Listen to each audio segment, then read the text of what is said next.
जय हिंद सभी को। 71वीं बीपीएससी का एग्जाम संपन्न हो गया है। उम्मीद है आप सभी का पेपर बहुत ही अच्छा गया होगा। तो चलिए आंसर की मिला लेते हैं। इस वीडियो में सिर्फ आंसर की को देखेंगे, पूरा डिटेल्स में कल सुबह 9 बजे एक लॉन्ग वीडियो लेकर आएंगे। चलिए, पहला प्रश्न है कि यूएनडीपी के मानव विकास सूचकांक एचडीआई रिपोर्ट 2025 के अकॉर्डिंग भारत में जीवन प्रत्याशा 1990 में 58.6 वर्ष थी। यह 2023 में कितनी हो गई?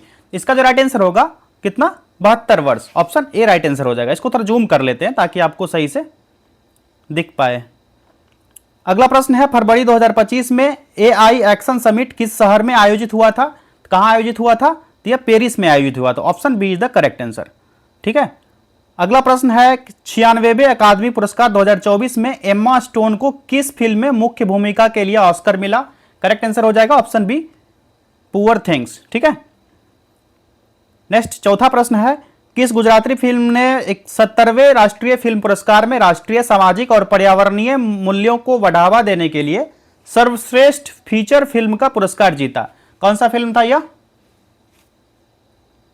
कच्छ एक्सप्रेस। ठीक है। इधर देखते हैं, नीचे से ये स्टार्ट कर लेते हैं। चलिए, ये पांचवा प्रश्न है, निम्नलिखित में से किस व्यक्ति या संगठन को 2024 का रेमन मैग्सेसे पुरस्कार प्राप्त हुआ? आपको करंट अफेयर्स में इसको कराया था हमने। इसका करेक्ट आंसर क्या हो जाएगा? तो ये सभी हो जाएगा, तो उपरोक्त में से एक से अधिक। ठीक है। नेक्स्ट क्वेश्चन है, आकाश तीर के बारे में निम्नलिखित में से कौन से कथन सही हैं? यहां पर तीन कथन दिए गए और चौथा है उपरोक्त में से एक से अधिक। तो करेक्ट आंसर क्या हो जाएगा? सभी। उपरोक्त में से एक से अधिक, ये तीनों सही है। समझे? अगला प्रश्न है, निम्नलिखित में से कौन से रक्षा प्लेटफॉर्म मेक इन इंडिया पहल के तहत भारत की स्वदेशी सैन्य प्रणाली का हिस्सा है? इसका करेक्ट आंसर क्या होगा? ऑप्शन डी, एक से अधिक। ठीक है, ये सभी हो जाएंगे। आठवां प्रश्न है, कौन सा दिन होलोकॉस्ट मेमोरियल डे के रूप में मनाया जाता है? तो वेरी इजी आंसर हो जाएगा इसका 27 जनवरी। ठीक है, option B is the correct answer.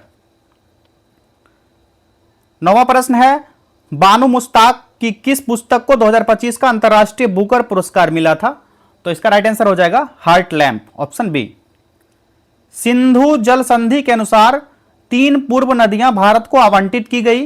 निम्नलिखित में से कौन उसमें शामिल नहीं है? यहां पर नहीं पूछा जा रहा। पहले ना एग्जाम में अंडरलाइन कर देता था नहीं, लेकिन अब ऐसा नहीं करता है। इससे स्टूडेंट को दिक्कत आती है, लेकिन आप लोग इससे भली भांति परिचित होंगे। इसका जो करेक्ट आंसर हो जाएगा कौन सा हो जाएगा? 10 नंबर का ऑप्शन ए, झेलम नदी। ठीक है, जो सिंधु जल संधि था कब हुआ था? यह 1960 ईस्वी में।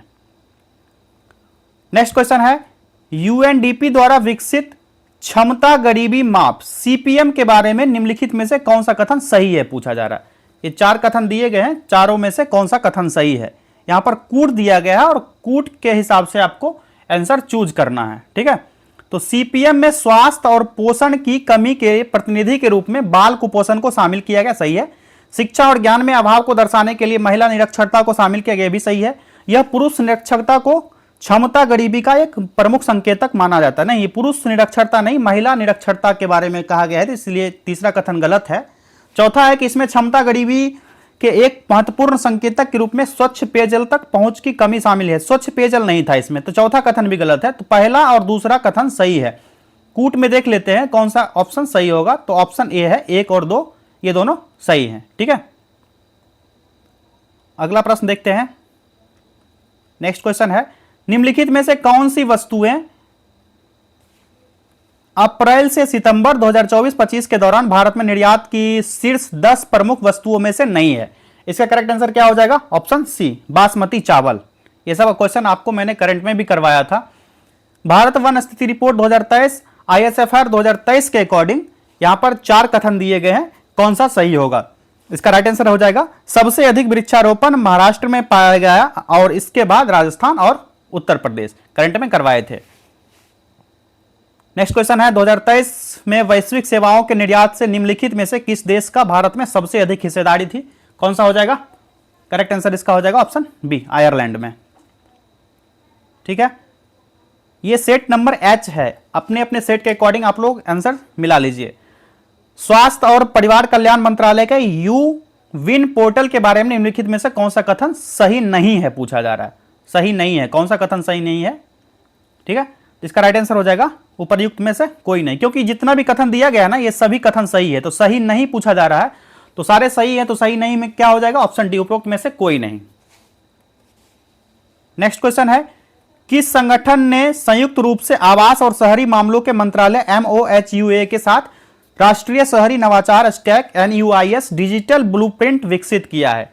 इसका राइट आंसर क्या होगा, शहरी, जो राष्ट्रीय शहरी मामले संस्थान NIUA के द्वारा, option B is the correct answer. ठीक है, 17वां प्रश्न है, 31 अक्टूबर 2024 तक भारतमाला परियोजना के तहत किस राज्य में सबसे अधिक निर्मित सड़क की लंबाई थी? इसका तो बहुत इजी आंसर है, इसको बार बार करंट में 2-3 बार जब भी करवाए थे ना ये क्वेश्चन आया था। इसका राइट आंसर क्या हो जाएगा, Rajasthan, option A.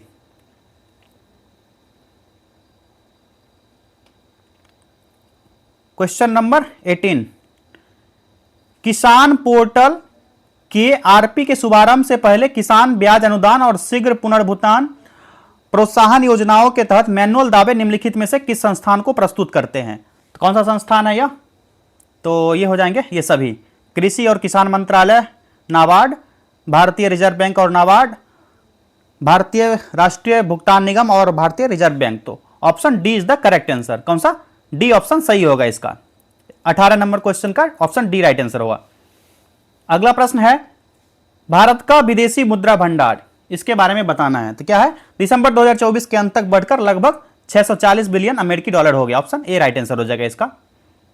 Question number 20, NFHS 5 के आंकड़ों के अनुसार निम्नलिखित में से किस राज्य में 2019-20 में 6% से कम आबादी को बहुआयामी रूप में गरीब के रूप में दर्जा दिया गया? इसका करेक्ट आंसर क्या हो जाएगा, ऑप्शन बी, हिमाचल प्रदेश को। किसको? हिमाचल प्रदेश को। अगले प्रश्न की तरफ बढ़ते हैं। पहला सूची है, सूची 1 को सूची 2 से सुमेलित करने के लिए कहा जा रहा है। इसमें इसको मिलान कर लीजिए। प्रदर्शन, उपलब्धि और व्यापार PAT योजना किससे संबंधित है? दूसरे सूची में मिलान कीजिए, तो यह संबंधित है राष्ट्रीय स्तर की रणनीति के रूप में 2019 में लॉन्च किया गया, तो ए हो गया इसका। ठीक है, तीसरा का। दूसरा है तटरेखा आवास और मूर्त आय के लिए मैंग्रोव पहल मिस्टी, यह किससे संबंधित है? ते हो जाएगा ऑप्शन 4 से संबंधित, नवंबर 2021 में ग्लासगो में COP26 में लॉन्च किया गया था यह। तीसरा है ऑप्शन सी वाला, पर्यावरण के लिए जीवन शैली यानी लाइफ पहल, यह किससे संबंधित है? तो यह संबंधित है 2023-24 के केंद्रीय बजट में पेश किया गया था इसको। और चौथा है ऑप्शन डी वाला, राष्ट्रीय स्वच्छ वायु कार्यक्रम NCAP, यह संबंधित हो जाएगा ऑटोमेटिकली ऑप्शन डी से। तो इसका राइट आंसर क्या हो जाएगा, 3, 4, 1 और 2। तो देखते हैं, कूट भी दिया गया होगा, कूट यहां दिया गया है। 3, 4, 1 और 2 कौन सा हो जाएगा? Option B. Okay, next question देखते हैं। वार्षिक BLFS 2023-24 के रिपोर्ट के अनुसार कौन सा कथन जो इसका सही होगा? यहां पर 4 कथन दिए गए हैं। तो वर्ष 2021-22 के बाद शहरी महिलाओं की तुलना में ग्रामीण महिलाओं के श्रम बल भागीदारी दर LFPR में अधिक वृद्धि हुई, सही है। 36 राज्यों और केंद्र शासित प्रदेशों में 90% राज्यों में कार्यबल भागीदारी दर WPR सभी उम्र के लिए औसत 43.7% से नीचे है, सही है। कृषि में महिला श्रमिकों की हिस्सेदारी 2017-18 से 2023-24 तक कम हुई, गलत है, लेकिन एक से अधिक ऑप्शन सही है, तो यानी ऑप्शन डी राइट आंसर हो जाएगा। ठीक है, ये दोनों सही था, ये नहीं था सही, तो ये ऑप्शन डी करेक्ट आंसर हो गया। आगे बढ़ते हैं, क्वेश्चन नंबर 23 ये रहा। निम्नलिखित में से क्या विज्ञान प्रौद्योगिकी और नवाचार नीति 2020 का परिणाम नहीं था? यहां पर नहीं इंडिकेट किया गया, हाईलाइट कर दिया गया इस क्वेश्चन में, तो इसका राइट आंसर क्या हो जाएगा, अनुसंधान और नवाचार उत्कृष्टता फ्रेमवर्क यानी RIEF।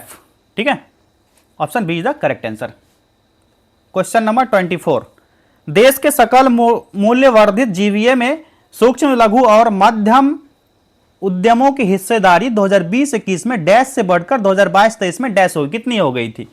तो 2020-21 में कितनी थी और 2022-23 में कितनी थी? करंट अफेयर्स में आपको करवाया था एक प्रश्न, आपको याद होगा। इसका राइट आंसर आप लोग जरूर टिक करके आएंगे, कौन सा हो जाएगा? Option B. 27.3% था 2020-21 में और 30.1% हो गया 2022-23 में। क्वेश्चन नंबर 25, भारतीय सीमेंट उद्योग के बारे में संबंध में निम्नलिखित में से कौन सा कथन सही है? यह है, भारत का लगभग 87% सीमेंट उद्योग राजस्थान, आंध्र प्रदेश और मध्य प्रदेश जैसे कुछ प्रमुख राज्यों में केंद्रित है। पहला कथन सही है, ठीक है। दूसरा है भारत दुनिया के सीमेंट का सबसे बड़ा उत्पादक है, यह गलत कथन दिया गया है, पहला सही था। भारत में अधिकांश सीमेंट संयंत्र कच्चे माल के स्रोतों से दूर निर्यात का समर्थन करने के लिए बंदरगाहों के पास स्थित है, यह भी कहीं ना कहीं सही है। तो 1 और 3 यहां पर देखते हैं, कूट दिया गया होगा, कोड का उपयोग करके सही उत्तर चुने, तो 1 और 3 था सही, तो ऑप्शन सी राइट आंसर हो गया इसका। नेक्स्ट क्वेश्चन है 26, क्वेश्चन नंबर 26, बिहार के मिशन दक्ष का प्राथमिक उद्देश्य क्या है? यह हाल फिलहाल में जब 1-2 दिन पहले ही शायद 11 सितंबर को यह क्वेश्चन कराया था मैंने करंट अफेयर्स में, ठीक है। तो बिहार के मिशन दक्ष का प्राथमिक उद्देश्य क्या है? राइट आंसर हो जाएगा ऑप्शन सी, ग्रेड स्तरीय दक्षताओं तक पहुंचने के लिए पिछड़ने वाले छात्रों के लिए व्यक्तिगत सलाह प्रदान करना। 27, बिहार स्टार्टअप नीति 2022 में युवा ढांचे के तहत निम्नलिखित में से कौन सा ऐसे घटक नहीं है? नहीं पूछा जा रहा है, यहां पर देखिए अंडरलाइन भी नहीं किया गया, हाईलाइट भी नहीं किया गया, नहीं आप लोग ध्यान रख के करके आए होंगे, तो इसका राइट आंसर हो जाएगा ऑप्शन सी, अंतरराष्ट्रीय बाजार विस्तार योजनाएं, ठीक है। इन सभी का डिटेल्स में क्वेश्चन करेंगे कल सुबह 9 बजे। अभी आंसर की आप लोग मिला लीजिए फटाक से, ताकि आप लोग को संतुष्टि मिल सके कि मैंने इतने क्वेश्चन करके आए हैं। और वीडियो के अंत में आप लोग कमेंट कर दीजिएगा कि आपके कितने प्रश्न सही हुए हैं। 2023-24 के में बिहार के आर्थिक प्रदर्शन के बारे में निम्नलिखित में से कौन सा कथन सही है? सही कथन पूछा जा रहा है यहां पर, तो कौन सा हो जाएगा? तो मौजूदा कीमतों पर बिहार की प्रति व्यक्ति जीएसडीपी पिछले वर्षों की तुलना में 2023-24 में 12.8% बढ़ी, सही है। 2023-24 में बिहार के जीएसवीए स्थिर मूल्य में तृतीय क्षेत्र की अनुमानित हिस्सेदारी 58.6% थी, यह भी सही है। सकल स्थायी पूंजी निर्माण जीएफसीएफ 2023-24 में वर्तमान मूल्यों का जीएसडीपी का 4.6% था, यह भी सही है। तो इसका राइट आंसर जो होगा ऑप्शन डी हो जाएगा, यानी एक से अधिक। ये तीनों ऑप्शन सही था ना, इसलिए option D is the correct answer, ठीक है। 28 क्वेश्चन हो गया है, अब है 29। चलिए 29 देखिए, निम्नलिखित कथनों पर विचार कीजिए। बिहार में युवा जनसंख्या 0 से 19 वर्ष के अनुपात में 2041 तक काफी गिरावट का अनुमान है, सही है। बिहार का जनसांख्यिकीय लाभांश 2041 के आसपास चरम पर होने की उम्मीद है, यह भी सही है। बिहार में बुजुर्ग आबादी 60 से अधिक वर्ष के जो है भारत की तुलना में अधिक तेजी से बढ़ने की उम्मीद है, यह भी सही है। तीनों कथन सही है। तो यहां पर कूट देखते हैं, 1, 2 और 3, 1 और 2, 1 और 3, 2 और 3, किसी में 1, 2 और 3 नहीं दिया गया है, तो यहां पर दिया गया उपरोक्त में से एक से अधिक, तो ऑप्शन डी इसका राइट आंसर हो जाएगा। 1, 2, 3 रहता तो यह सही होता, बाकी नहीं है इसमें दिया हुआ, तो option D is the correct answer. 30वां प्रश्न है, पीएलएफएस 2023-24 के अनुसार निम्नलिखित में से कौन सा कथन बिहार के महिलाओं के बीच रोजगार की प्रकृति का सबसे अच्छा वर्णन करता है? इसका राइट आंसर आप लोग बताइए, क्या करके हैं आप लोग? राइट आंसर इसका हो जाएगा अधिकांश महिलाएं स्वनियोजित है जो अक्सर घरेलू उद्यमों में सहायक के रूप में काम करती है। इस पर डिटेल्स से एक वीडियो बनाया था सेपरेट, जिसमें बताया था पीएसएल जो पीएलएफएस बारे में मैंने बताया था, ठीक है। उसको देख लीजिएगा वीडियो आप लोग, या तो देखना तो है ही, अगले एग्जाम में भी काम आएगा। जो बीपीएससी एडीओ की तैयारी कर रहे होंगे उसका भी टेस्ट प्रैक्टिस आप लोग करते रहिए, इस चैनल पर करवाया जा रहा है। लोकसभा के सचिवालय स्टाफ की नियुक्ति की शक्ति निहित है, किसमें निहित है? तो यह निहित है लोकसभा अध्यक्ष के परामर्श से के उपरांत राष्ट्रपति में। पहले लोकसभा के अध्यक्ष में, उसके बाद राष्ट्रपति में। भारत का महान्यायवादी, इसके संदर्भ में पूछा जा रहा है कौन सा कथन सही है। यहां पर 4 ऑप्शंस दिए गए हैं, इसका राइट आंसर हो जाएगा कौन सा? राष्ट्रपति को विधिक मामले में परामर्श देता है, ठीक है। कौन? महान्यायवादी राष्ट्रपति को विधिक मामले में परामर्श देने का काम करता है। क्वेश्चन नंबर 33, भारतीय संविधान के विभिन्न सूचियों के निम्नलिखित विषयों पर विचार कीजिए। निम्नलिखित में से कौन विषय समवर्ती सूची के अंतर्गत आते हैं? तो कौन सा आएगा समवर्ती सूची के अंतर्गत? समवर्ती सूची पर कानून कौन कौन बना सकता है? केंद्र और राज्य दोनों, आपको पता है। तो वन्य जीवों की सुरक्षा और मूल्य नियंत्रण, इस पर दोनों का अधिकार है, राज्य और केंद्र सरकार दोनों का। 1 और 4, ठीक है। 1 और 4 यहां कोड दिया गया होगा, कोड देखिए, कोड दिया गया, option B is the correct answer, ठीक है। कितना प्रश्न हो गए? 33। क्वेश्चन नंबर 34 देखते हैं, चलिए।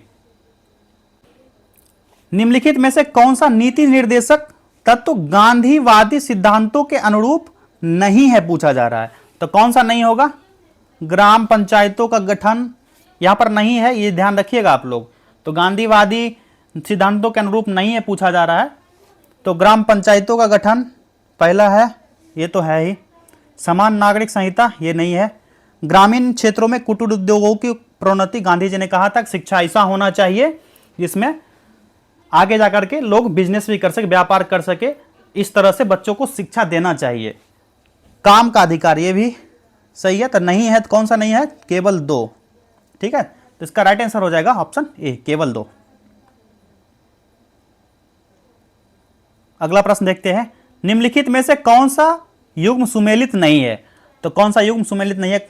देखिए यहां पर मिलान कर लेते हैं। शपथ का प्रारूप 3री अनुसूची से संबंधित है, यह सही है। राज्यसभा में सीटों का आवंटन 4थी अनुसूची से संबंधित है, यह भी सही है। अनुसूचित क्षेत्रों का प्रशासन 6ठी अनुसूची नहीं है, 6वीं अनुसूची नहीं है, 5वीं अनुसूची के अंतर्गत आएगा, तो ये तो गलत हो गया। संघ सूची 7वीं अनुसूची, ये सही है। तो ऑप्शन सी इसका राइट आंसर हो जाएगा। सुमेलित नहीं है, तो अनुसूचित क्षेत्रों का प्रशासन जो है ना 5वीं अनुसूची के अंतर्गत आता है, ये ध्यान होगा आप लोग को, 5th शेड्यूल के अंतर्गत आता है। अगला प्रश्न है, केंद्र सरकार के बारे में निम्नलिखित कथनों पर विचार कीजिए। 2 कथन दिए गए हैं, इस पर विचार करके आंसर बताना है इसका। ठीक है, मंत्रालय तथा विभागों का निर्माण प्रधानमंत्री द्वारा कैबिनेट सचिव के परामर्श से होता है, बिल्कुल गलत कथन है, पहला कथन गलत हो गया। प्रत्येक मंत्री को मंत्रालय राष्ट्रपति तथा प्रधानमंत्री के परामर्श पर आवंटित किया जाता है, ये तो सही है।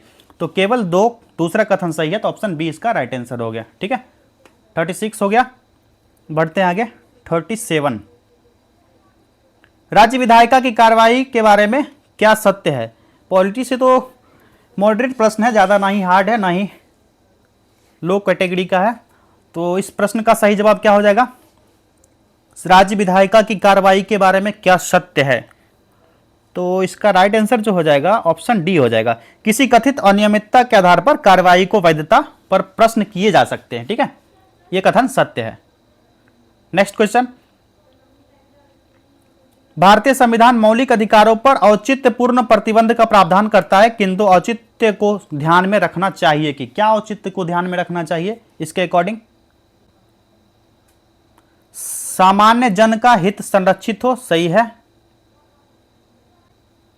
दूसरा है विद्यमान सामाजिक मूल्य एवं सामाजिक आवश्यकताएं अवरोध न हो, यह भी सही है, पहला तो सही था ही। राज्य के नीति निर्देशक सिद्धांत को नजरअंदाज किया जा सकता है, बिल्कुल नहीं नजरअंदाज किया जा सकता है, इसलिए कथन गलत है, नजरअंदाज नहीं किया जा सकता है। सामूहिक हित बृहत्तर नहीं है, बिल्कुल बृहत्तर है, यह भी कथन गलत है। 1 और 2 कूट की सहायता से देख लेते हैं सही कौन सा है। 1 और 2 ऑप्शन बी राइट आंसर हो जाएगा इसका। ठीक है, क्वेश्चन नंबर 39, निम्नलिखित में से कौन वित्त आयोग के सदस्य के लिए आवश्यक अर्हताओं का निर्धारण करता है? इसका राइट आंसर हो जाएगा ऑप्शन सी, संसद के विधि द्वारा। ठीक है, संसद के विधि द्वारा। ठीक, चलिए इधर से उल्टा ही कर लेते हैं। 42 नंबर क्वेश्चन, सरकार द्वारा घोषित आत्मनिर्भर भारत योजना सहयोग करती है, किसमें सहयोग करती है भारत योजना? तो भारत की निर्माण क्षमता वृद्धि तथा उद्योगों से निर्यात में, सही है। घरेलू उत्पादन में विदेशी निवेश को प्रोत्साहित करने में भी कथन सही है, तो 1 और 2 दोनों सही हैं, ऑप्शन सी राइट आंसर हो गया। ठीक है, पंचायतों की वित्तीय स्थिति की समीक्षा के लिए कौन अधिकृत है? तो इसका राइट आंसर क्या हो जाएगा? ऑप्शन डी, राज्यपाल द्वारा गठित वित्त आयोग। किसके अंतर्गत आता है? तो आर्टिकल 243 क्लॉज आई के तहत। आपको बताया था, ये क्वेश्चन मैंने करवाया हुआ है जब प्रैक्टिस सेट आपको करवा रहे थे बीपीएससी का। ठीक है, चलिए नेक्स्ट क्वेश्चन है, पंचायती राज का मुख्य उद्देश्य क्या है? पंचायती राज का मुख्य उद्देश्य क्या हो जाएगा? जनता को विकास के प्रशासन में प्रतिभाग करने योग्य बनाना, ऑप्शन डी राइट आंसर हो गया इसका। निंदा प्रस्ताव के बारे में क्या सत्य है? इसका राइट आंसर क्या हो जाएगा? सदन की अनुमति इसे प्रस्तावित करने हेतु आवश्यक नहीं है, ऑप्शन डी इसका राइट आंसर होगा। ठीक है, कौन सा होगा?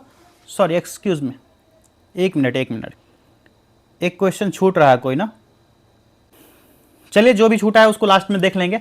जो निंदा प्रस्ताव के बारे में सत्य क्या हो जाएगा? यह अविश्वास प्रस्ताव से अलग है, भिन्न है, तो ऑप्शन ए इसका राइट आंसर होगा। ठीक है, निम्नलिखित में से कौन सा विषय उच्च न्यायालय और सर्वोच्च न्यायालय दोनों के अधिकार क्षेत्र में आता है? कौन सा आता है? तो मौलिक अधिकारों का संरक्षण, ऑप्शन सी राइट आंसर हो गया। कांग्रेस में किस भारतीय नेता ने प्रथम बार उग्रवादी जो उदारवादियों पर सुरक्षित वॉल्व सिद्धांत का प्रयोग करने पर आक्षेप लगाया था? इसका राइट आंसर हो जाएगा, आप लोगों को पता है, लाला लाजपत राय। ठीक है, सेफ्टी वॉल्व का सिद्धांत 46-47। क्वेश्चन नंबर 47, दिल्ली में उसके राजकीय प्रवेश के अवसर पर किस वायसराय पर एक बम फेंका गया था? कौन सा वायसराय था उस समय? तो ये था लॉर्ड हार्डिंग। कब? 1911 ईस्वी में। ठीक है, 1911 में कैलिफोर्निया विश्वविद्यालय में भारतीय दर्शन शास्त्र के प्रोफेसर बनने का किसे अवसर मिला था? तो ये अवसर किसको दिया गया था? हरदयाल को दिया गया था, लाला हरदयाल को। ठीक है, ऑप्शन सी इसका राइट आंसर होगा। नेक्स्ट क्वेश्चन है, MAO कॉलेज अलीगढ़ के प्रधानाचार्य का नाम बताइए जिसने 19वीं सदी के अंतिम दशकों में मुस्लिम सांप्रदायिकतावाद को बढ़ावा दिया था। ये कौन थे? तो थियोडोर बैंक थे। ऑप्शन डी इसका राइट आंसर होगा। ठीक है, थियोडोर बैंक। नेक्स्ट क्वेश्चन है, द यंग इंडिया एक राष्ट्रीय पत्र को प्रारंभ किया गया था किसके द्वारा? तो महात्मा गांधी के द्वारा। Very easy answer. आप लोग कमेंट कीजिए, 50 क्वेश्चन को कर लिया, कितने सही हुए हैं अभी तक। नेक्स्ट क्वेश्चन है, मैजिनाट रेखा किन देशों के बीच विद्यमान है? कौन सा? Maginot line. ये है फ्रांस और जर्मनी के बीच। Option A is the right answer. Hormuz जल मरुमध्य जोड़ता है, किसको किसके बीच जोड़ता है? तो ये जोड़ता है पर्सिया की खाड़ी को ओमान की खाड़ी से। बहुत ही इजी आंसर है ये सब क्वेश्चन तो मैंने जब पढ़ा रहा था आपको फिजिकल ज्योग्राफी तब बताया भी था, ये सभी आपको ध्यान होगा। ग्राउंड जीरो कहाँ है? ग्राउंड जीरो, इसका राइट आंसर हो जाएगा न्यूयॉर्क। कहाँ पर है? न्यूयॉर्क में। निम्नलिखित में से कौन सा स्थल मरुमध्य है जो कि डेविल्स नेक के नाम से जाना जाता है? आप लोग को पता होगा, ये हो जाएगा क्राजल मरुमध्य। ऑप्शन ए राइट आंसर हो गया इसका। ठीक है,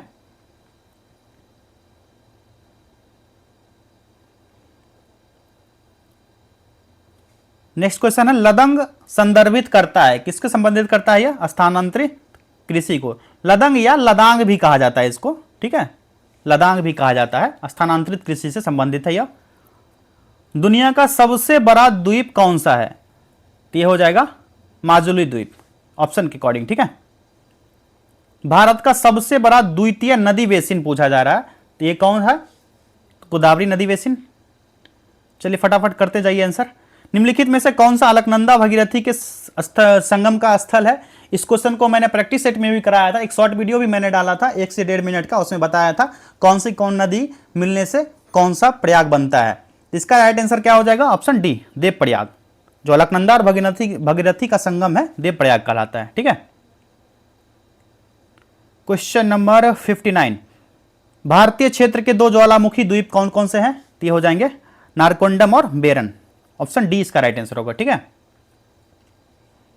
मेरठ में किस आइटम की शिल्पकला को जीआई टैग मिला है? इसका राइट आंसर हो जाएगा ऑप्शन डी कैंची को मिला है। मेरठ के कैंची को जीआई टैग दिया गया है। ओके, क्वेश्चन नंबर 61, भारत में समशीतोष्ण वन अनुसंधान केंद्र किस शहर में है? तो ये है देहरादून में। कान्हा नेशनल पार्क स्थित है, यह कहां पर स्थित है? तो यह है मध्य प्रदेश में Kanha national park. Question number 63 पर आते हैं, लोकतक क्या है? लोकतक एक झील है। ठीक है, मणिपुर का। निम्नलिखित में से कौन सा पार्क अभ्यारण्य बिहार में बाघ परियोजना के अंतर्गत आता है? तो वाल्मीकि राष्ट्रीय पार्क। ठीक है, जो उदयपुर वन्यजीव अभ्यारण्य इसको बनाया जा रहा है लेकिन अभी पूर्ण रूप से विकसित नहीं हुआ, तो इसका राइट आंसर जो होगा वाल्मीकि राष्ट्रीय पार्क ही होगा। ठीक है, निम्नलिखित में से कौन सा बिहार का राज्य पशु है? तो बिहार का राज्य पशु कौन सा? बैल। Option A is the right answer. Bihar में नालंदा विश्वविद्यालय की पुनर्स्थापना किस वर्ष हुई थी? 2007 ईस्वी में हुआ था। कब हुआ था? 2007 में। 66 हो गया, 67। कर्मनासा नदी का उद्गम स्थल कहां है? कर्मनासा नदी आप सभी को पता है, कैमूर जिला से निकलती है। बिहार का संपूर्ण भारत का डैश प्रतिशत पायराइट उत्पादित करता है? तो यह टोटल 95% पायराइट उत्पादित करता है। ऑप्शन सी राइट आंसर हो गया इसका। अगला प्रश्न है, बिहार के किस जिले में सोना पाया जाता है? तो यह पाया जाता है जमुई में। Option A. बिहार का अधिकांश भाग निम्नलिखित में से किस प्रकार की जलवायु के अंतर्गत आता है? तो यह आएगा उपोष्ण कटिबंधीय जलवायु, जो उपोष्ण कटिबंधीय मानसून है उसके अंतर्गत आता है। 70 हो गया, 71।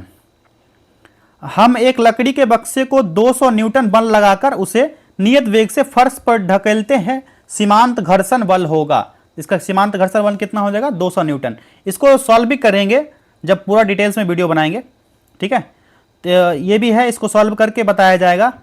वैसे इसका राइट आंसर ऑप्शन डी होना चाहिए, बाकी सॉल्व करके कल सुबह जब इसका वीडियो अपलोड करेंगे तो इसको बताएंगे, ठीक है।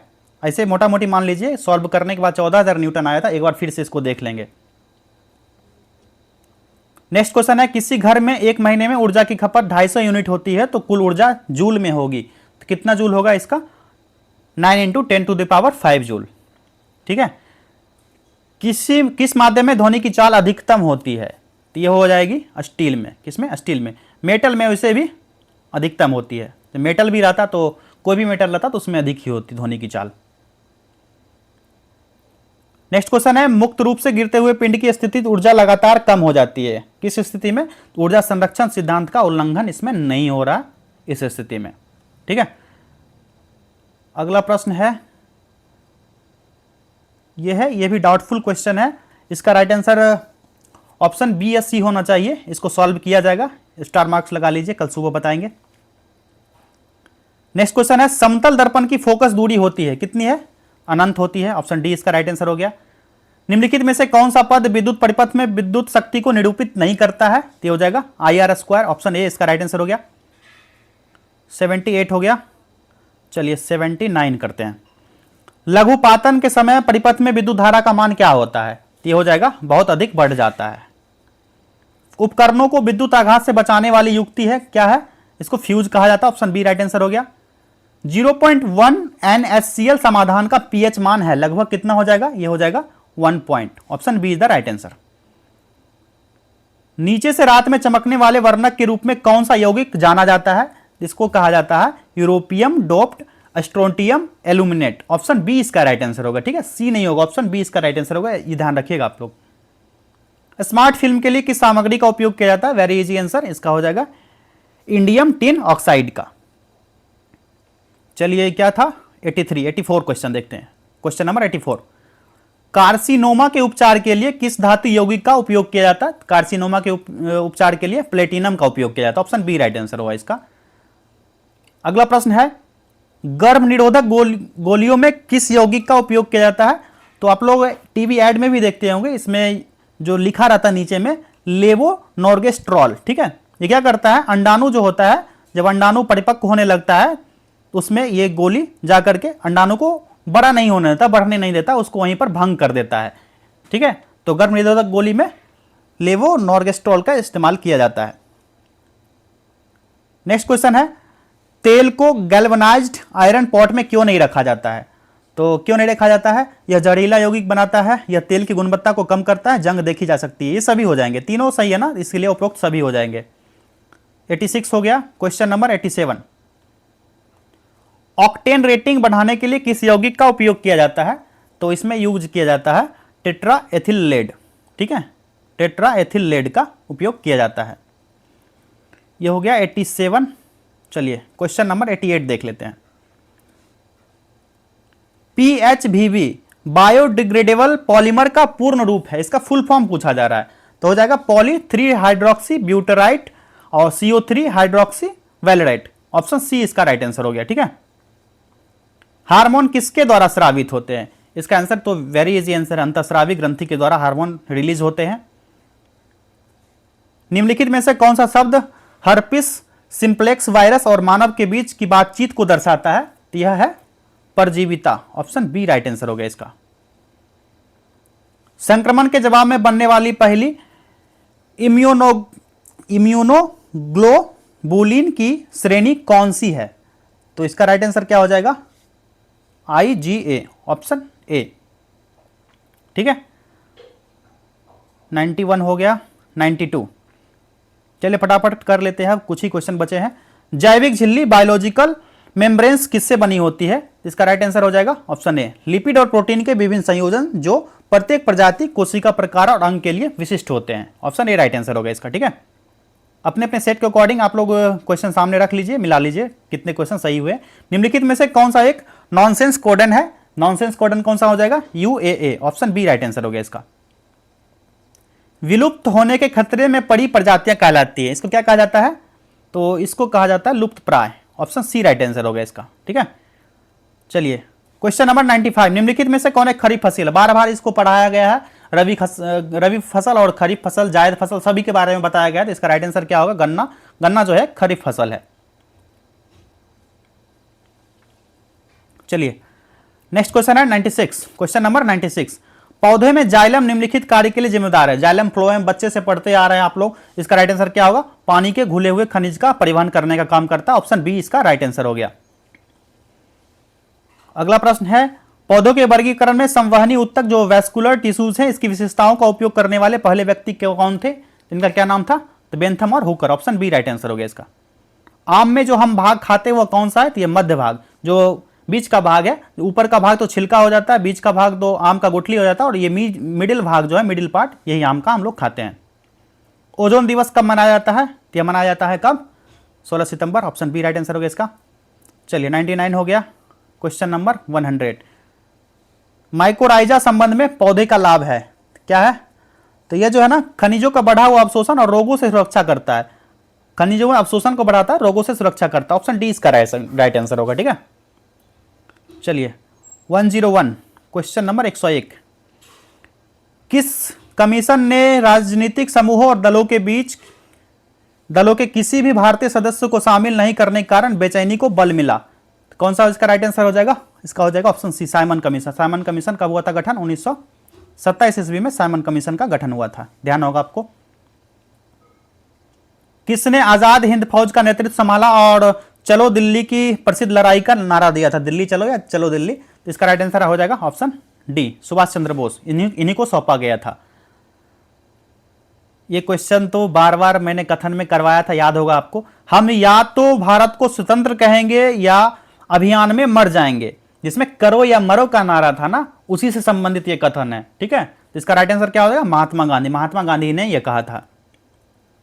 103 हो गया। क्वेश्चन नंबर 104 देखते हैं। चलिए, किसने बांटो और छोड़ो के नारे को बुलंद किया था? बांटो और छोड़ो, जो जब पाकिस्तान और भारत का विभाजन हो रहा था, अंग्रेजों ने कहा था उस समय, उसी समय की नीति थी, तो अली जिन्ना जो कहा था कि भारत और पाकिस्तान को अलग अलग बांट दो और छोड़ दो, किसने कहा था? मोहम्मद अली जिन्ना ने।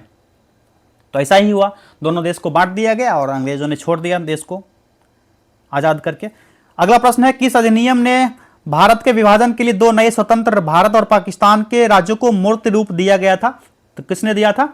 तो भारतीय स्वतंत्रता अधिनियम 1947 के तहत, जो 16 जुलाई 1947 को सामने आया था और 18 जुलाई 1947 को इसको मान्यता मिल गई थी। अगला प्रश्न 106, किस कांग्रेसी नेता ने 1918 में बिहार की यात्रा को ताकि होम रूल लीग की गतिविधियों को बल मिल सके? यह था, किस कांग्रेसी नेता ने 1918 में बिहार की यात्रा की ताकि होम रूल लीग को गतिविधि मिल सके? ये कौन नेता थे? इनका नाम था बाल Gangadhar Tilak, option B right answer हो गया इसका। ठीक है, चंपारण कृषि कमेटी नियुक्ति में किसके बीच समझौता हुआ था? तो इसका समझौता हुआ था भारत सरकार और गांधी जी के बीच, ऑप्शन बी राइट आंसर होगा इसका। चलिए क्वेश्चन नंबर 108, बिहार के किसान सभा का प्रमुख नेता कौन था? ये सभी किसान सभा से संबंधित थे। आचार्य नरेंद्र देव, बाबा रामचंद्र और राजकुमार शुक्ल। जो प्रमुख नेता थे ना, सहजानंद सरस्वती थे। ठीक है, ऑप्शन ए राइट आंसर होगा इसका। अगला प्रश्न है, विक्रम पुलिस थाने के अंतर्गत राष्ट्रीय ध्वज को फहराते समय किसको मार दिया गया था? इस सब का आंसर तो आपको बताए थे, ये सब क्वेश्चन तो हूबहू करवाया गया था प्रैक्टिस सेट में। गोराखड़ी के रघुनाथ सिंह को मारा गया था, ऑप्शन ए राइट आंसर हो गया इसका। क्वेश्चन नंबर 110, मार्च 1939 में बिहार के मुख्यमंत्री कौन बने थे? 1937 में इस्तीफा देने के बाद 1939 में मुख्यमंत्री कौन बने थे? इनका नाम था डॉक्टर श्री कृष्ण सिंह। अगला प्रश्न देखते हैं 111। ठीक है, सूची 1 को सूची 2 से सुमेलित करने कहा जा रहा है। यहां पर दोनों सूची दिया गया, यहां पर छोटा कर लेते हैं ताकि आपको सही से दिख पाए। उम्मीद है सही से दिख रहा होगा। जो कर्ण सुवर्ण है यह किससे संबंधित है? यह असम से संबंधित है। कर्ण सुवर्ण असम से संबंधित है। यहां पर चलिए इसको ऊपर कर लेते हैं। ठीक है, जो सॉरी, कर्ण सुवर्ण जो है ना, यह पश्चिम बंगाल से संबंधित है। कहां से? कर्ण सुवर्ण, यह पश्चिम बंगाल से संबंधित है। प्राग ज्योतिष जो है यह असम से संबंधित है, और गिरनार जो है यह महाराष्ट्र से संबंधित है, और प्रतिष्ठान जो है गुजरात में है, वर्तमान में गुजरात राज्य में। तो प्राचीन स्थल दिया गया था और वर्तमान में किस राज्य से संबंधित है? इसका राइट आंसर क्या हो जाएगा? 3, 4, 1 और 2। ठीक है, 3, 4, 1 और 2। तो देख लेते हैं कूट 3, 4, 1 और 2 कौन सा है? 3, 4, 2 और 1, 1 मिनट। हाँ चलिए सही है, 3, 4, 2 और 1 ही होगा। Option A is the right answer. अगला प्रश्न है, निम्नलिखित में से कौन एक ऋग्वैदिक युग से संबंधित नहीं है?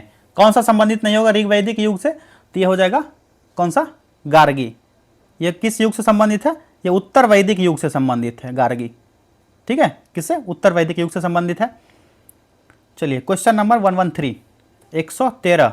सूची 1 को सूची 2 से सुमेलित करना। एक तरफ घटना स्थान का नाम दिया गया, दूसरी तरफ उससे संबंधित व्यक्ति के बारे में पूछा जा रहा है। चलिए मिलान करते हैं। चोल गंगम झील किससे संबंधित है? राजेंद्र प्रथम से। धर्म महामात की नियुक्ति जो है किससे संबंधित है? अशोक से। प्रयाग सभा कहाँ हुआ था? प्रयाग की सभा यह हुआ था हर्षवर्धन के शासनकाल में। सुदर्शन झील चंद्रगुप्त मौर्य के शासनकाल में बनाया गया था। 3, 4, 2 और 1 इसका राइट आंसर होगा। कूट देखते हैं, 3, 4, 2 और 1, ऑप्शन बी इसका राइट आंसर हो गया। चलिए क्वेश्चन नंबर 114, 114 नंबर क्वेश्चन। निम्नलिखित शासकों में से किसने सबसे अधिक समय तक शासन किया? सबसे अधिक समय तक। मोहम्मद बिन तुगलक लगभग 26 साल तक शासन किया था। अलाउद्दीन खिलजी लगभग 30 साल तक। बहलोल लोदी सबसे ज्यादा शासन किया था, समझे? ऑप्शन सी राइट आंसर हो जाएगा। ठीक है, ऑप्शन सी। क्वेश्चन नंबर 114 का ऑप्शन सी राइट आंसर हो गया, बहलोल लोदी। 114 हो गया। चलिए क्वेश्चन नंबर 115, प्राचीन भारत के निम्नलिखित राजवंशों पर विचार कीजिए। ये सब वंश दिया गया है, उसका शासन का सही क्रम क्या है, तो इसके बारे में डिटेल्स में जानेंगे। इसका राइट आंसर जो हो जाएगा कौन सा हो जाएगा? पहले तो हो जाएगा मौर्य वंश, उसके बाद हो जाएगा सुंग, उसके बाद हो जाएगा कण्व, उसके बाद ये 2, 1, 4 और 3। ठीक है, 2, 1, 4 और 3, ऑप्शन बी इसका राइट आंसर हो गया। चलिए क्वेश्चन नंबर 116, 116 नंबर क्वेश्चन। निम्नलिखित में से कौन सी एक तुलसीदास द्वारा नहीं लिखी गई है? तो राइट आंसर हो जाएगा कौन सा? साहित्य लहरी। ऑप्शन सी राइट आंसर हो गया इसका, साहित्य लहरी। सूची 1 को सूची 2 के साथ सुमेलित करने के लिए कहा जा रहा है। एक तरफ इमारत दिया गया है, दूसरे तरफ दिया गया बनवाने वाला या बनवाने वाली। किसने बनवाया था इस इमारत को, यह पूछा जा रहा है। काबुली बाग मस्जिद किसने बनवाया था? बाबर ने। 2.5 दिन का झोपड़ा कुतुबुद्दीन ऐबक। और इलाहाबाद का किला ये किसने बनवाया था? अकबर ने। और एतमादुद्दौला का मकबरा नूरजहां के शासनकाल में बना था। 4, 1, 3 और 2, 41, 32 मिलान कीजिए। कूट देखते हैं, 4, 1, 3 और 2, ऑप्शन बी इसका राइट आंसर हो जाएगा। ठीक है, ऑप्शन बी। अगला प्रश्न है, निम्नलिखित में से कौन सा एक सही सुमेलित नहीं है? नहीं पूछा जा रहा। देखिए कितना मतलब नजदीकी हो जाता है ना, जब नहीं आप पढ़ते हो आंसर सही कराते हो है का, तो नहीं अब पूछा जा रहा है। इसका राइट आंसर जो हो जाएगा James Augustus Hickey Calcutta Chronicle. Calcutta Chronicle से संबंधित नहीं रहा था जेम्स ऑगस्टस हिक्की, तो ये राइट आंसर हो जाएगा इसका। ठीक है, ओडिशा से संबंधित था यह। अगला प्रश्न है, सूची 1 को सूची 2 के साथ सुमेलित करना है। एक तरफ पिता दिया गया है, दूसरी तरफ पुत्र दिया गया है, तो मिलान कीजिए। देखिए बाबर का हो जाएगा पुत्र कामरान था, आपको सभी को पता होगा। बाबर का पुत्र कामरान था। कौन सा? कामरान। ठीक, तो एक का जो 3 है, एक का 3 हो गया बी और डी में, तो ए और सी तो आंसर नहीं होने वाला है, ये सभी ये तो कंफर्म हो गया। ठीक है, दूसरा है अकबर। क्या? अकबर। 1 मिनट, बाबर का था मुराद। ठीक है, और यह देख लेते हैं अकबर का पुत्र था कौन? तो हो जाएगा सलीम। कौन? सलीम हो जाएगा। चलिए, और जहांगीर का पुत्र कौन हो जाएगा? तो हो जाएगा खुसरो। तो ये तो कंफर्म हो गया, ये 1 और 2, इसका राइट आंसर जो यही हो जाएगा, ऑप्शन ए हो जाएगा। 3, 1, 4 और 2। ठीक है, 119 का ऑप्शन ए राइट आंसर हो गया। इसको पूरे डिटेल्स में देखेंगे कल सुबह में, अभी आंसर की आप लोग मिला लीजिए। कौन सी बौद्ध संगीति बिहार में आयोजित नहीं की गई थी? तो ये कौन सी संगीति थी? चौथी संगीति। ये बिहार में आयोजित नहीं हुई थी। ठीक है, इस क्वेश्चन को भी देखेंगे बाद में। जिस क्वेश्चन में 2 ऑप्शन सही हो रहा है ना उसको छोड़ रहे हैं। 2 क्वेश्चन जिसमें 2 ऑप्शन लगभग सही हो रहा था उसको छोड़ दिया, 2 ही क्वेश्चन छूटा है। निम्नलिखित में से कौन नालंदा विश्वविद्यालय के आचार्य नहीं थे? इसका राइट आंसर हो जाएगा Kautilya. Option A right answer हो गया इसका। आधुनिक भारतीय इतिहास को निम्नलिखित घटनाओं पर विचार कीजिए। ठीक है, यहां पर जो घटना दिए गए हैं उसके अकॉर्डिंग इसका राइट आंसर चूज करना है। तो मिलान कीजिए। पहले तो हो जाएगा बांडीवस की लड़ाई, फिर राजा नंद कुमार को मृत्युदंड, फिर टीपू सुल्तान की मृत्यु और सालवाई की संधि होगी। 3 1 4 और 2, 3 1 2 और 4। Option A is the right answer. अगला प्रश्न है, बिहार के निम्नलिखित समाचार पत्रों में से सबसे पहले किसका प्रकाशन प्रारंभ हुआ था? तो किसका हुआ था? पटना हरकारा का 1854 ईस्वी में। कब? 1854 में। 124 हो गया। अब चलिए 125 नंबर क्वेश्चन देखते हैं। सूची 1 को सूची 2 के साथ सुमेलित करना है। घटना दिया गया है, संगठन और संबंधित, एक तरफ संगठन दिया है, दूसरी तरफ उससे संबंधित व्यक्ति को मिलान करना है। इसका मिलान कीजिए। चंपारण सत्याग्रह से संबंधित तो सबसे पहले राजेंद्र प्रसाद इसमें शामिल हुए थे। और आजाद दस्ता से संबंधित कौन है? जयप्रकाश नारायण। 1940 में बिहार के व्यक्तिगत सत्याग्रह से संबंधित कौन से हो जाएंगे? ये तो श्याम नारायण सिंह संबंधित है। और किसान सभा बिहार शाहजानंद सरस्वती के शासनकाल, मतलब उस समय वो संबंधित है। 4 1 2 और 3, 41 23। कूट देख लेते हैं। 4 1 2 और 3 ऑप्शन डी में दिया गया है। 4 1 2 और 3। ठीक है। 126 क्वेश्चन नंबर 126। चलिए देखिए, निम्नलिखित प्रश्न में से नीचे दिए हुए 4 शब्दों में से 3 में से एक प्रकार की समानता है, चौथा भिन्न है। भिन्न शब्द को ज्ञात करें। तो भिन्न शब्द पूछा जा रहा है, इसका आंसर हो जाएगा ऑप्शन सी, स्टेथोस्कोप, परिश्रावक। ठीक है, ये भिन्न शब्द है। चलिए क्वेश्चन नंबर 127। स्प्रिंग को इस भाषा में लिखा जाता है, जैसे ये रहता है ना, इसको कोडिंग इस तरह से किया जाता है। ठीक है, तो इसी में पूछा जा रहा है मोबाइल शब्द को कैसे लिखेंगे। तो इसको सॉल्व करने के बाद आया था ऑप्शन बी आंसर, OMEFPA। इसको फुल डिटेल्स में देखेंगे सुबह ही। अभी तो आंसर मिलान करना है, फटाफट मिलान कर लीजिए आप लोग। मुकेश ने अपने मित्र से कहा, रीता मेरे पुत्र की पत्नी की बेटी की मां है। मुकेश का रीता के साथ क्या रिश्ता है? इसका राइट आंसर हो जाएगा ससुर का रिश्ता। ठीक है। राम उत्तर दिशा में जाता है, फिर दाएं मुड़ता है, फिर दोबारा दाएं चलता है, अंत में बाएं चलता है। अब राम किस दिशा में है? ठीक है, किस दिशा में? बाएं चलता है, सॉरी, एक्सट्रीमली सॉरी, ये बाएं दिशा में चलता है। बाएं इधर होगा। ठीक है, पहले उत्तर दिशा में चलता है, फिर दाएं मुड़ता है, फिर दाएं चलता है, फिर बाएं मुड़ता है। तो किस दिशा में चलेगा? ये पूर्व दिशा में चलेगा। ठीक है, सॉरी, किस दिशा में चलेगा? यह उत्तर में ही चलेगा ना? नहीं, ये पूर्व दिशा में है। ठीक है, उत्तर दिशा में चला, फिर दाएं मुड़ा, फिर दोबारा दाएं चला, अंत में बायां चलता है। किस दिशा में? पूर्व दिशा में। ऑप्शन बी राइट आंसर होगा इसका। नेक्स्ट क्वेश्चन है, अंग्रेजी वर्णमाला क्रम में लिखते हुए निम्नलिखित में से कौन सा सबसे अंत में आएगा? तो ई सबसे अंत में कौन सा आएगा? यहां पर देख लेते हैं। ये दोनों तो नहीं होगा, MOH। ठीक है, ये दोनों तो खत्म कर दीजिए। इस दोनों में से कौन सा आएगा? तो इसका राइट आंसर हो जाएगा MOHI। ठीक है, तो ये दोनों तो खत्म हो गया। MA MO वाला देख लेते हैं। HE, ई पहले आएगा, आई बाद में आएगा। ठीक है, तो ऑप्शन ए राइट आंसर हो गया। 130 का ए हो जाएगा।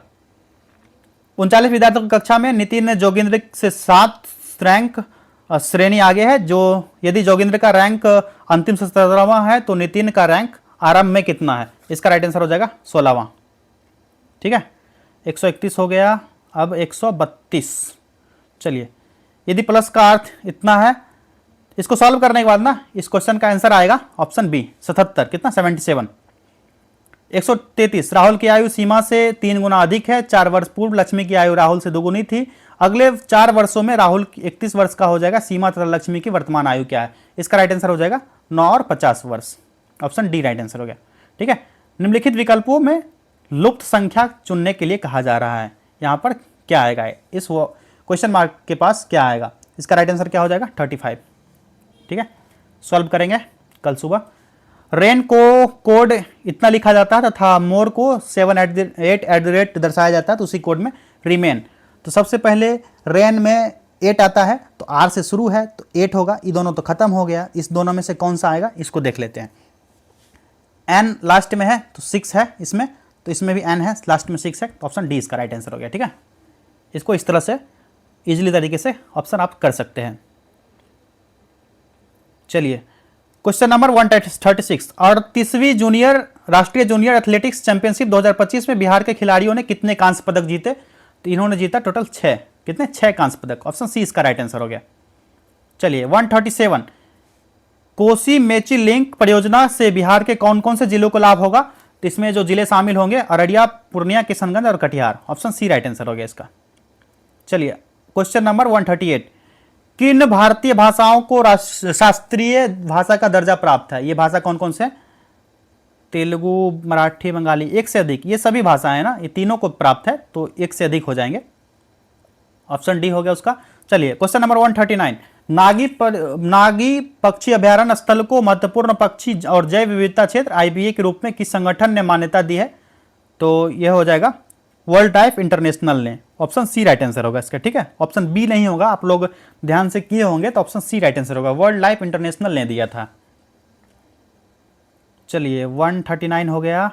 140, क्वेश्चन नंबर 140, राष्ट्रीय पंचायती राज दिवस 2025 का आयोजन कहाँ किया गया था? यह आयोजन हुआ था मधुबनी में, बिहार के मधुबनी जिला में, ऑप्शन बी राइट आंसर होगा इसका। करंट अफेयर्स में मैंने आपको कराया था इस क्वेश्चन को। लूनर ट्रेल ब्लेजर मिशन का मुख्य उद्देश्य क्या है? यह भी करंट अफेयर्स में करवाया था हमने। चंद्रमा की सतह पर जल का पता लगाना और उसका मानचित्रण करना इसका उद्देश्य था। अगला प्रश्न है, अफ्रीकानर्स से अभिप्राय किन लोगों से है? तो इसका राइट आंसर क्या हो जाएगा?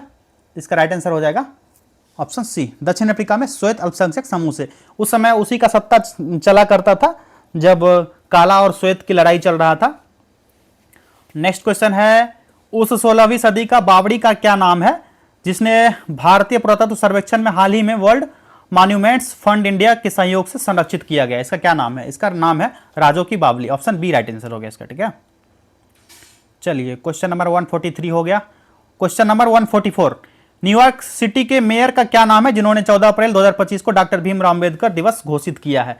इनका नाम है Eric Adams, option B right answer हो गया इसका। ठीक है, नेक्स्ट क्वेश्चन है, यूरोविजन सॉन्ग कॉन्टेस्ट का स्थायी नारा क्या है? इसका स्थायी नारा था united by music, option C is the correct answer. चलिए 146, क्वेश्चन नंबर 146, इसरो के GSLV F-15 मिशन के बारे में क्या सत्य है? कौन सा कथन सत्य पूछा जा रहा है? इसका कौन सा कथन सत्य है? इससे NVS-02 उपग्रह को लिया जा सकता है, ऑप्शन ए राइट आंसर हो गया इसका। क्वेश्चन नंबर 147, G20 के 18वें शिखर सम्मेलन के बारे में क्या सत्य पूछा जा रहा है? तो कौन सा सत्य होगा? इसका विषय था building a just world a sustainable planet, option B is the correct answer. चलिए 147 हो गया, कुछ ही प्रश्न बचे हैं, अब इसको कर लेते हैं। 148, क्वेश्चन नंबर 148, 2024 में बाकू में आयोजित संयुक्त राष्ट्र जलवायु सम्मेलन में किस समझौते पर सहमति बनी थी? तो यह समझौता कौन सा था? तो विकसित देशों के 2035 तक प्रतिवर्ष कम से कम $300 बिलियन देने की अपील की गई थी, ऑप्शन सी राइट आंसर होगा 148 क्वेश्चन का। ठीक है, क्वेश्चन नंबर 149, 2024 में साहित्य का नोबेल पुरस्कार प्राप्त करने वाली हांगकांग के जो उपन्यास है द वेजिटेरियन, इसको कौन सा अन्य प्रतिष्ठित पुरस्कार प्राप्त हुआ है? तो यह पुरस्कार था इंटरनेशनल बुकर पुरस्कार। ठीक है, बुकर पुरस्कार के बारे में बताया था और यह भी क्वेश्चन करवाया था, द वेजिटेरियन को यह पुरस्कार मिला था। ठीक है, चलिए लास्ट क्वेश्चन है, निम्नलिखित में से नेपाल के किस ग्लेशियर को मई 2025 में मृत घोषित किया गया है? यह ग्लेशियर था कौन सा? Yala glacier, option B is the right answer. चलिए आप लोग कमेंट कीजिए आपको आपके कितने प्रश्न सही हुए इस एग्जाम में, और सभी लोग का अच्छा ही गया होगा। उम्मीद था कि मॉडरेट पेपर था, ना ही हार्ड था ना ही बहुत ही इजी वे था। तो चलिए कमेंट कर लीजिएगा आप लोग।